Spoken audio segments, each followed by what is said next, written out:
begin with the panel discussion. Hence, I invite our guest speakers to join us. Mr. Rajiv Goel, how do you see the emerging technologies such as AI and machine learning being utilized in the operation and management of substations? See, the biggest trouble in the today's life is that the data acquisition which is happening at the at the relay level, so that is not being utilized at any place in India. Like in UP, they have invested very heavily amount on the digitization of the relays, and I was surprised that they were not utilizing it at all.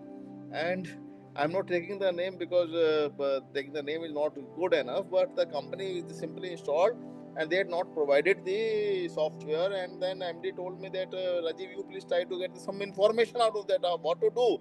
So there is a lot of informations are already available, that what is the 6 kilo ampere current, what is the 12 kilo ampere current, and what is the logic behind that. So what I'm trying to say that the industry should actually provide a solution in a manner where actually this machine learning is available already. You have implemented in that way.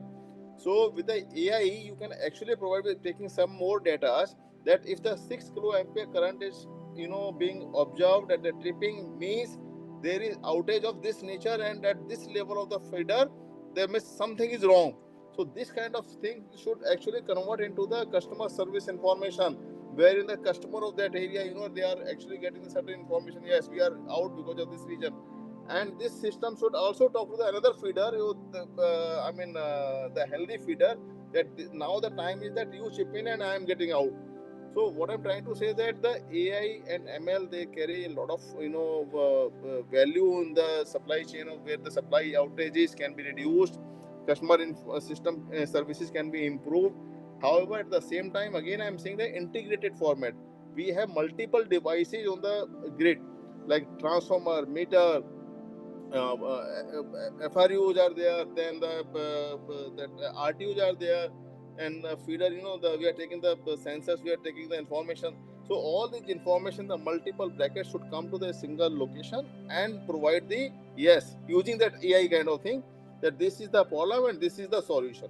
So that is the way the employee should also be made help out. Explain, sir. Thank you so much. Yeah, Mr. Sanjeev Prasad, how do you see the emerging technologies such as AI, machine learning, being utilized in the operation and management of substations? Something that will be used in terms of it will help in terms of advancement, it will help in terms of troubleshooting. So that is where AI will get in.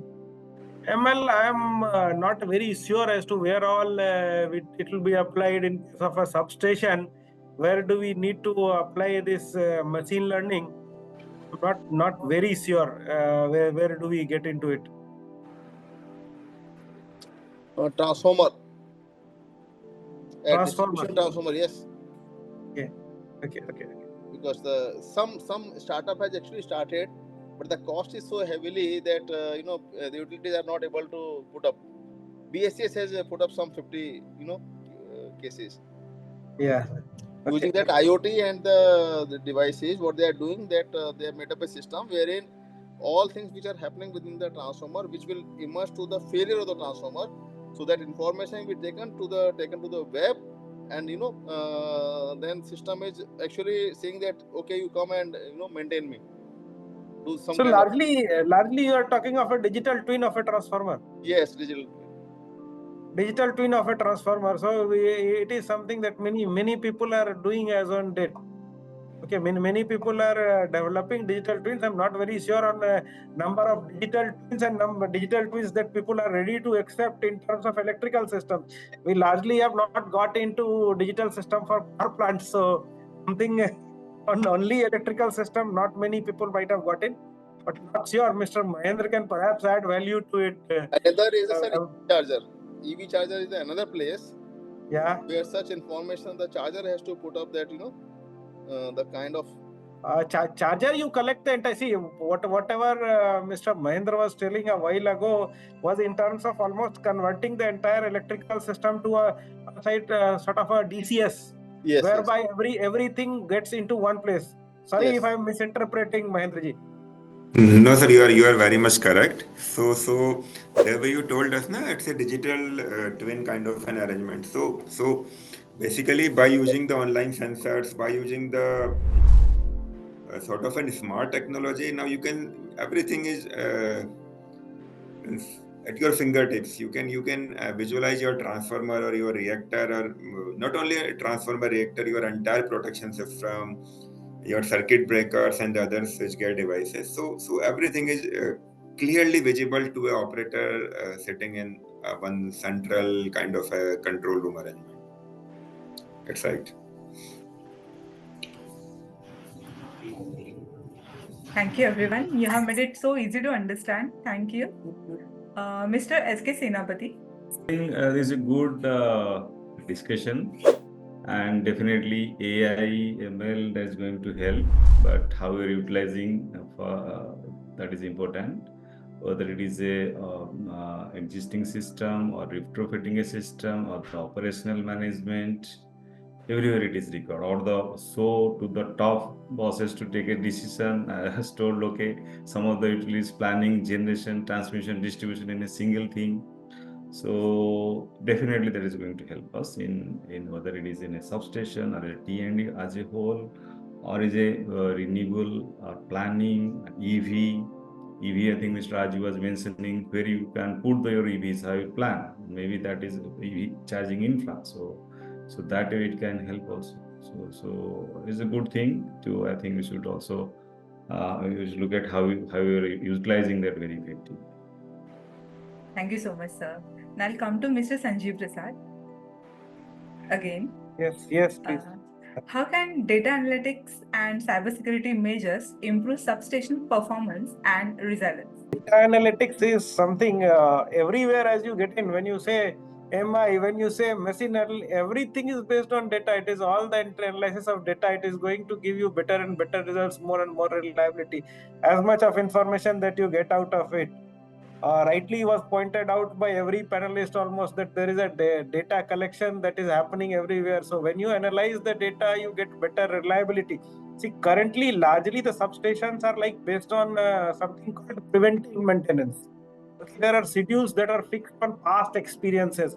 Instead of that, now we need to move to the next level, whereby it is only when you observe some issues then you start opening your equipments. Otherwise, you need not. So it is all supposed to be based on data analytics. So your outage reduces. Say, imagine a 400 kV transformer going for an outage just because it has completed some certain number of years of operation without having any issues. Maybe largely it may not see anything whatsoever, but still we need to pull it out.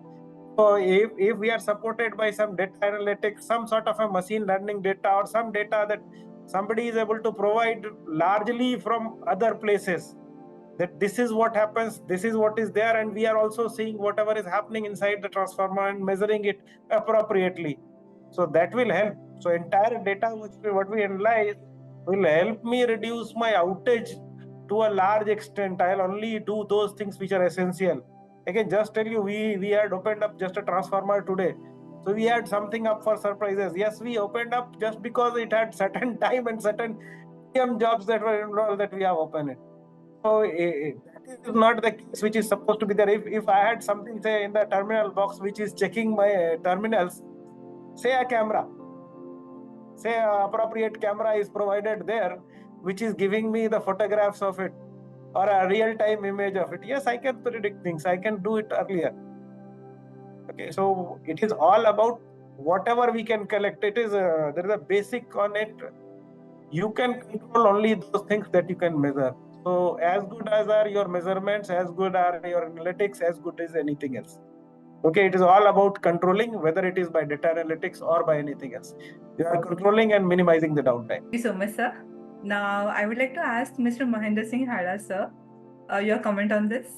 As very rightly told by Mr. Prasad, migrating from the time-based maintenance to the condition-based maintenance or to the predictive maintenance means now the time has gone ki, okay, this breaker has to be maintained after every 2 years. And I don't think so any of the utility across the country or other across the globe is doing this kind of things.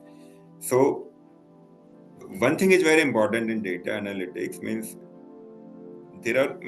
a substation generally have uh, in the range of hundreds of equipment that we need to analysis on the daily or weekly or quarterly or monthly basis, or rather annual basis only.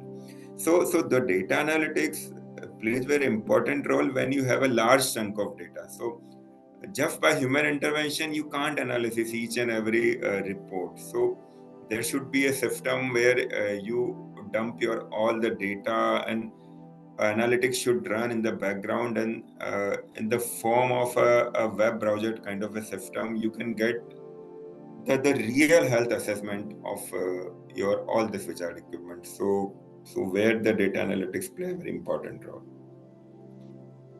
Exactly. Thank you so much, sir. What is your take on data analytics and cybersecurity measures? The same thing I was asking you. But again, what is your take on key challenges in modernizing the power substation, particularly with the integration of RE sources? See, one of the biggest part is that we do not have the real-time data transfer capabilities in our distribution grid.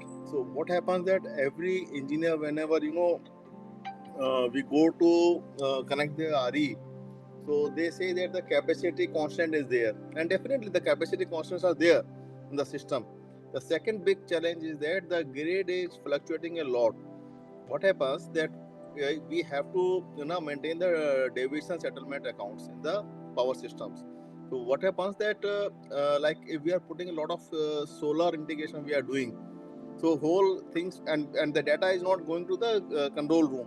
So in that process, the entire power purchase and the actual power demand and power supply, so entire things mathematics goes wrong and grid disability comes. So that's a major challenge. So we need to have a system wherein we can provide the data at 11 kb feeder to the control room. So the day we are able to achieve that kind of scenario, we will be able to do a lot of things in the integration of this. And at the same time, the 25 crore smart meters are going to be installed in next 3 to 4 years. So definitely these will also become a data point, and because the DT meter, they are also providing the smart meters. So I understand that data will go, but that's data, the what you say that time period, so time block wise, so how much time they will take to transfer the data. So that is an issue. So accordingly, then I said that now the time has come in PPP mode. The industry should go to the utilities and they say we will provide the optical fiber to the your 11 kb and LTE network, so that all your data is able to go smoothly and seamlessly. Because on telecom network we cannot actually rely. The performance is very poor, very poor. And very recently we have completed the 4G and now the 5G is coming.